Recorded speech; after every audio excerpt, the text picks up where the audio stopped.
TV network. I'm Parmeshwar Bava. Let's begin with the headlines we're tracking currently. Canada is set to slash the number of immigrants that it welcomes. Prime Minister Justin Trudeau has announced, in a sharp reversal for a country that bet big on immigration to boost economic prosperity, and that has long cast itself as open to newcomers. Vladimir Putin has sidestepped claims that North Korea has sent soldiers to Russia, insisting that it was up to Moscow how to run its mutual defense clause with Pyongyang. Meanwhile, Putin said that the Middle East was on the brink of a full-scale war as tensions rose sharply between Israel and Iran. CIA Director Bill Burns is expected to travel to Doha this weekend for talks with his Qatari, Egyptian and Israeli counterparts about a hostage release and ceasefire in Gaza deal, as per reports. It will be the first meeting between Israel and the deal's mediators after more than 2 months of deadlock in the negotiations. World powers raised $1 billion to ease the humanitarian crisis in Lebanon and support its army at a conference in Paris, with France's foreign minister urging Israel to heed the message to cease fire and focus on diplomacy.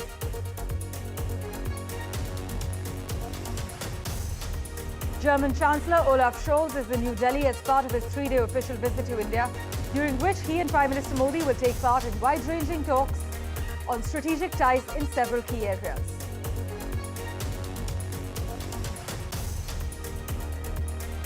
Chip giant Nvidia is deepening its ties to the growing Indian artificial intelligence market.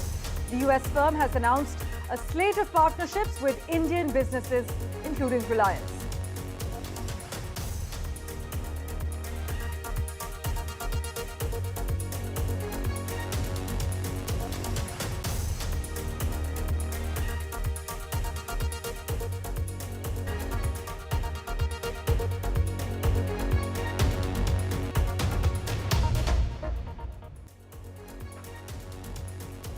Well, our big focus, Canada's Prime Minister Justin Trudeau has said that Canada will significantly reduce the number of new immigrants it allows into the country after acknowledging that his government failed to get the balance right coming out of the pandemic. But before we get you the details on that, I'd like to also let you know that Sanjay Verma, the envoy to India, has actually spoken about the radicalization of Khalistani elements as far as students are concerned in Canada.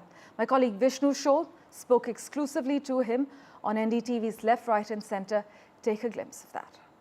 What about Indian students? I believe we are the largest cohort of international students in Canada.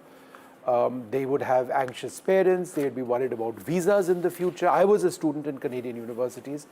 Both my degrees are from there. What would your message be to all of those, very concerned people back home? Their kids are over there. What I would say is that their kids should be aware of the surroundings in which they are. They should not be influenced by the outreach from these Khalistani terrorists and extremists. And they should look after themselves well. In Canada at the moment, from these Khalistanis, I think there is a perceived threat to the larger Indian community, including the students' community. And therefore, if they see anything suspicious or they are reached out by someone whom they feel is suspicious, they should immediately report to the law and order authority of their region. That's an important statement, sir. There is an outreach effort by Khalistani sympathizers in Canada towards Indian students. Yes. How does that happen? So basically, how it works is that with the status of the Canadian economy at the moment, the jobs are not being created, and many students would go for jobs which are much below what they should be doing. They are unable to meet their ends, and some of these Canada-based and Canadian Khalistani extremists and terrorists will try to allure them by giving them money, by giving them food, and therefore trying to influence them with the kind of nefarious businesses that they are doing. Some of the students get attracted towards that.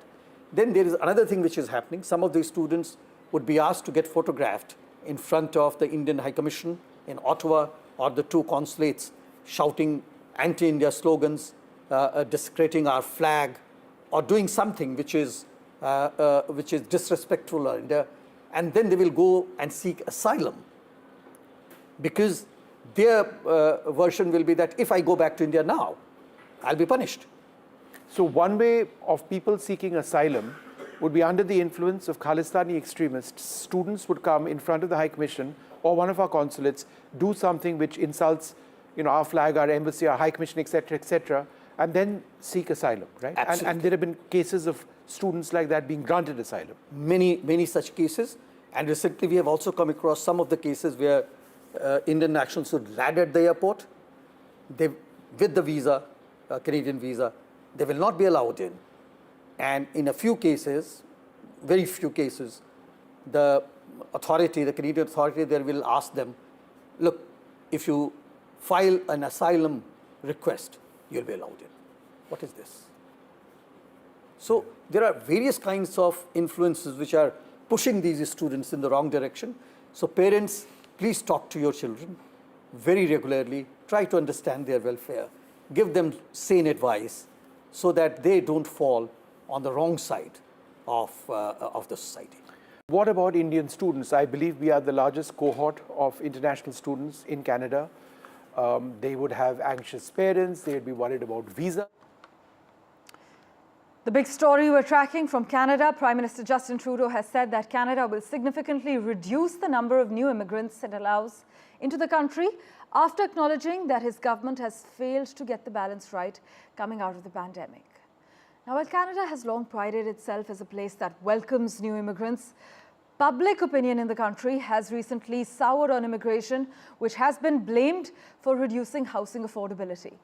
Canada is now set to bring in 3,95,000 new permanent residents in the year 2025, 3,80,000 new immigrants in 2026, and 3,65,000 new immigrants in 2027. That's down from 4,85,000 in 2024 in the first multi-year reduction since Ottawa started laying out multi-year immigration levels back in 2018. To understand the ramifications on ground zero, we have with us Daniel Boardman at the moment. As always, Daniel, thanks so much for making time for us. Some industry experts I've been speaking to in Canada argue that they were able to officially avoid a recession because of immigration. But Daniel, what have been some of the initial reactions to this major reversal in immigration policy on home ground? Everyone's happy with the reduction, and vast majority of people say it's not enough, it should be even lower.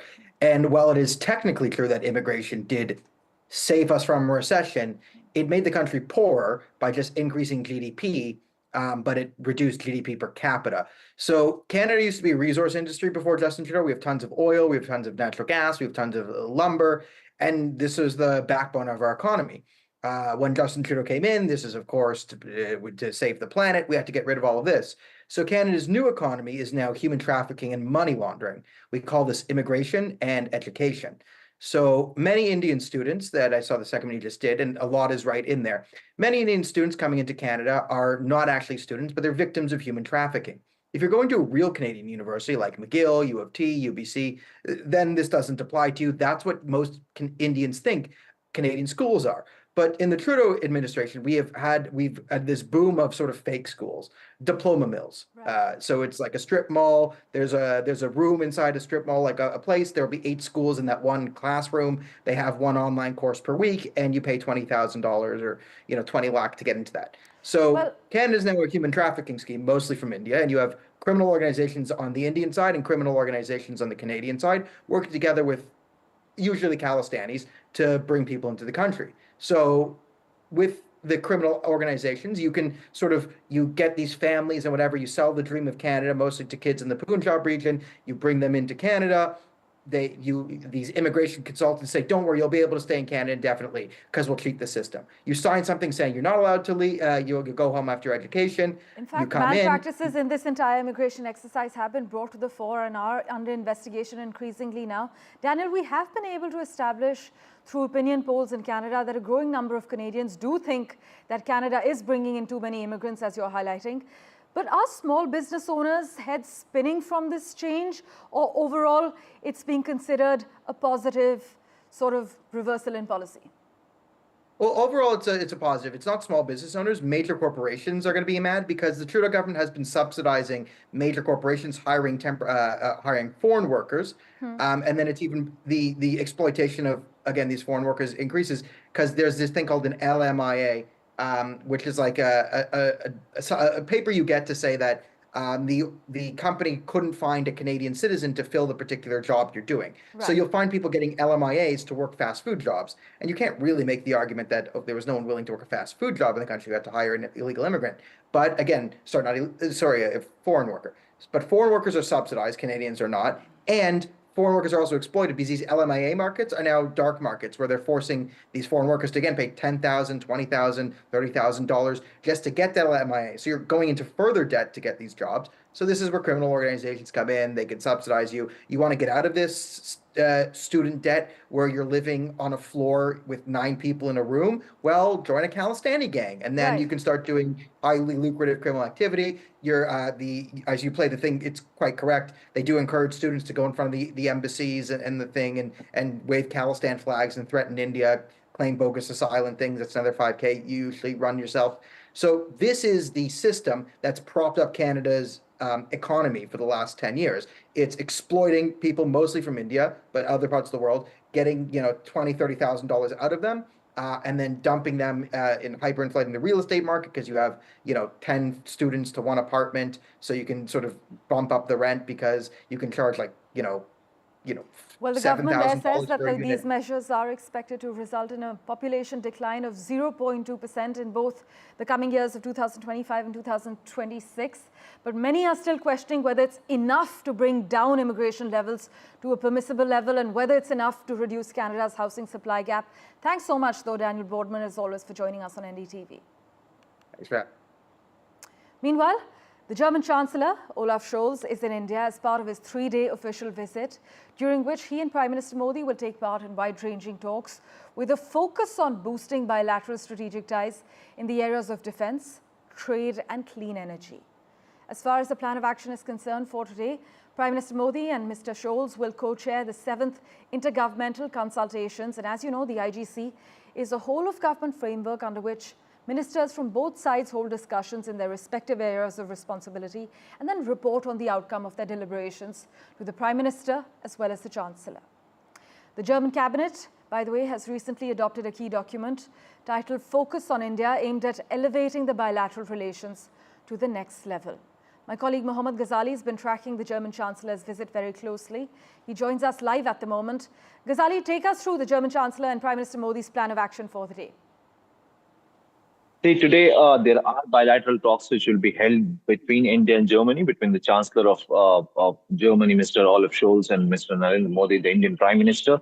And it is more of an intergovernmental consultation group, which is basically the entire cabinet or the key cabinet ministers of India and Germany. They will both be meeting today.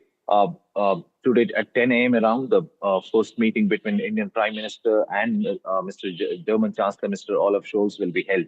But in the larger context, the relevance of this visit is very important. Why? We know that Germany's economy has taken a hit because of its involvement and assistance to the Ukraine-Russia war. Also, Germany is also looking for a key partner in Asia because of the rising influence of China near the South China Sea and its frictions with Taiwan. And that is why Germany is looking for a reliable partner. And Germany's ambassador to India, Mr. Ackman, recently was quoted saying that perhaps India's entire strength, because India and Germany are have a great coordination when it comes to defense cooperation, when it comes to technological cooperation, technology transfer between India and Germany. And besides that, this particular visit is also focused on how Germany looks at India when it comes to human resource or workforce, to add workforce in its own country. And that is why there have been, as you were rightly mentioning about how the Germany's cabinet has also released the India-focused cabinet, which talks about increasing the visa to Indian students and also to the Indians who want to work in Germany. So these are the key issues which will be discussed between the meeting when Prime Minister Modi and German Chancellor Mr. Olaf Scholz meets today. And German Chancellor Mr. Olaf Scholz is also expected to attend Indo-German Chamber of Commerce meeting today, where more than 800 CEOs will be attending the meet from India and Germany. So that is also going to be the key focus area when it comes to the trade partnership between the two countries. As always, Ghazali, thanks so much for joining us with the latest details. In other news, chip giant Nvidia is deepening its ties to the growing Indian artificial intelligence market. The US firm has announced a slate of partnerships with Indian businesses, including Reliance. In fact, Nvidia also plans to work with a local IT company to create an AI model in Hindi. Global chip firms are racing to build semiconductor facilities in India, which aims to eventually compete with other tech hubs like Taiwan. But Nvidia CEO Jensen Huang said that instead of focusing on manufacturing chips, India should harness its data and energy resources to become an artificial intelligence export powerhouse. In fact, he argues other countries have been manufacturing chips for a long time. No one manufactures intelligence at the moment.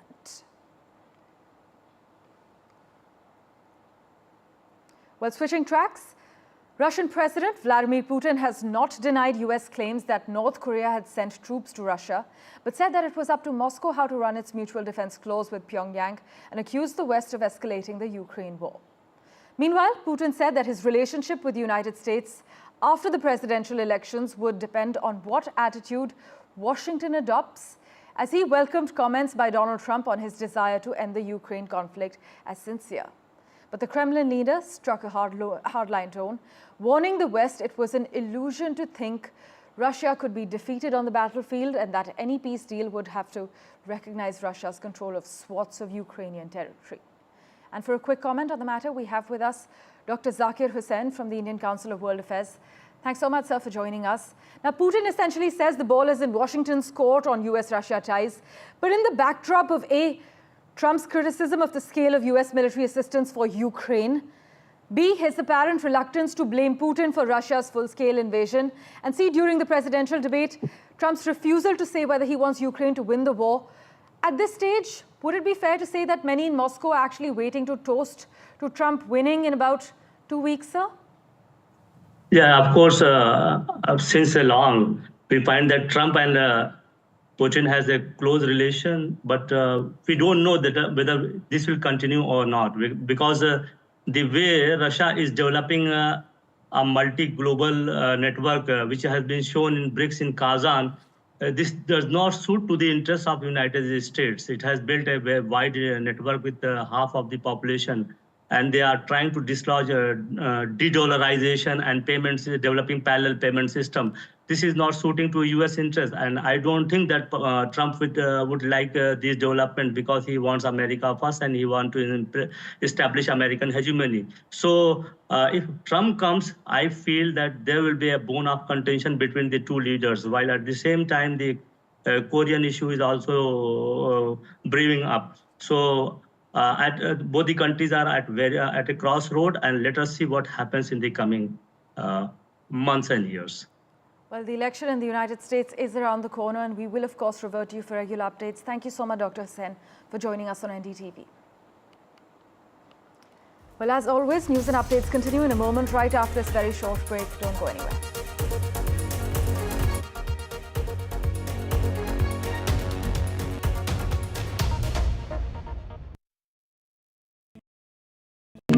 NDTV proudly presents NDTV World Summit 2024, the India Century. I now request the Honorable Prime Minister to launch NDTV World. Prime Minister Narendra Modi's inaugural session at the NDTV Summit outlined his vision for the India Century, driven by aspirational India. हमारा प्रयास होगा भारत की century सिर्फ भारत की नहीं बल्कि पूरी मानवता की जीत की सेंचुरी बने. The summit brought together prominent global leaders, highlighting India's pivotal role on the world stage. Not just Indians trusting India's leadership, but the global South especially trusting India's leadership. Canada is concerned, I think there are some very specific issues. I think a lot of people know that. Permanent seat on the UN Security Council is something that should be India's right. AI is going to be one of the most important drivers. It's a very exciting time for India, Indian cinema as well at a global level. NDTV World Summit was more than just a conversation. It was a confluence of ideas poised to shape our global future. I've been reporting on all issues big and small from Andhra Pradesh, Telangana, rest of South India, bringing you all the action, all that you need to know, all that you want to know. The energy of Maximum City is infectious. I bring in that energy in our news coverage from financial capital Mumbai. India's IT capital is always buzz. It's literally a city that never sleeps. And I keep you ahead on all the Bengaluru buzz. Covering from the southernmost part of India over the last 23 years, I bring in-depth and 360-degree coverage from the Dravidian heartland. The land of Mishti is also known for its bitter politics. I have seen much water flow under the Howrah Bridge, covering Bengal in all its vivid colors.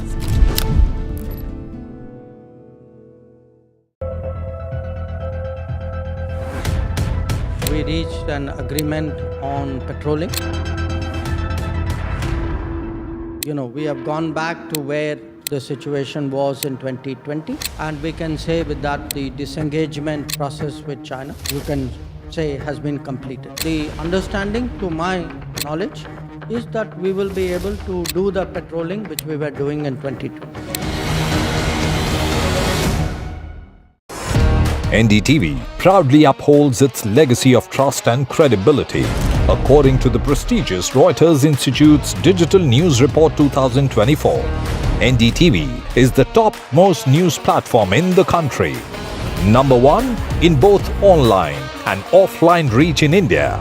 Beating all its competition, NDTV stands for trust.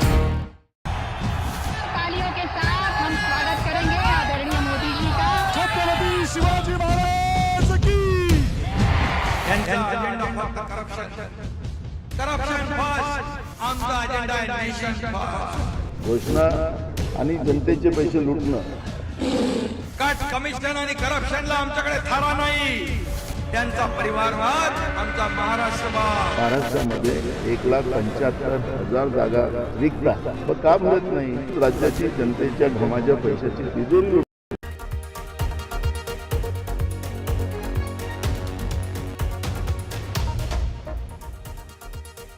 Welcome back. CIA Director Bill Burns is expected to travel to Doha this weekend for talks with his Qatari, Egyptian and Israeli counterparts about a hostage release and ceasefire in Gaza deal as per reports. Now, this will be the first meeting between Israel and the deal's mediators after more than 2 months of deadlock in the negotiations.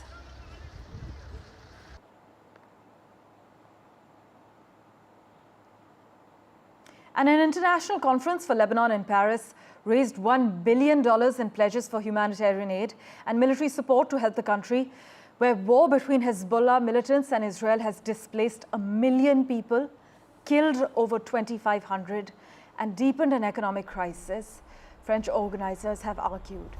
US Secretary of State Antony Blinken, meanwhile, has said that Israel's war on Hezbollah should not lead to a protracted campaign in Lebanon.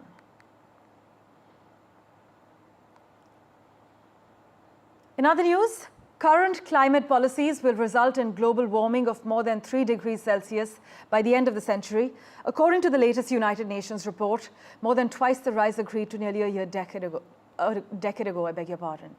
The annual emissions gap report, which takes stock of countries' promises to tackle climate change, compared with what is needed, finds that the world faces as much as 3.1 degrees Celsius of warming above pre-industrial levels by 2100 if governments do not take greater action on slashing planet warming emissions.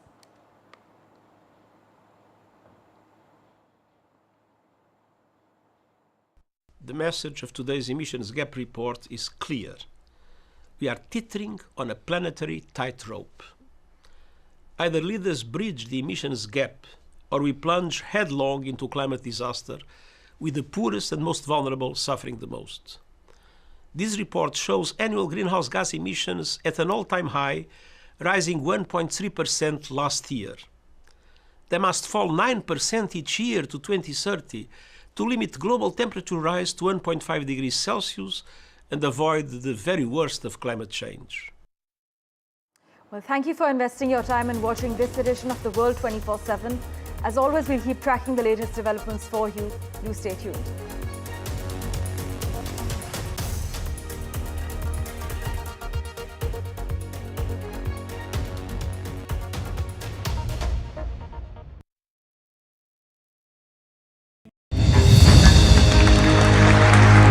I now request the Honorable Prime Minister to launch NDTV World and address the summit. It was the grand launch of NDTV World by Prime Minister Narendra Modi. NDTV World, as he laid out his vision for the India century at the NDTV World Summit. ऐसी सदी जिसमें भारत के प्रयासों से दुनिया में स्थिरता आए, In the presence of those who are shaping our future. मेरी तरफ से आपको ढेर सारी शुभकामनाएं हैं। NDTV World, your new home for global news is here. Stay informed and entertained with the new and updated NDTV News app. You can watch all our channels live, listen to podcasts, read breaking and exclusive news from around the world and more. Download the NDTV app today and get access to the best journalism and storytelling on your smartphone or tablet. The NDTV app. News that matters to you. New day, new show, a new experience. Start your day with the news, not views. We bring you